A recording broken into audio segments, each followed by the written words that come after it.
давайте знакомиться.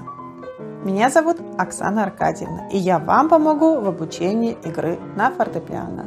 Как же будут проходить наши занятия? Вы будете получать материалы в виде практических и теоретических заданий, которые вы будете выполнять дома в удобное для вас время и затем присылать мне его. Я его буду проверять, давать вам рекомендации для улучшения того или иного навыка. И только после того, когда вы освоите нужный навык, мы будем переходить к следующему занятию. Таким образом, мы постепенно пройдем весь курс в удобное для вас время. А это мой помощник Яша, который будет вместе со мной проверять все ваши домашние задания и будет мне помогать правильно оценивать вас. Я правильно это оцениваю или нет? Да, Яша? Скажи. Да.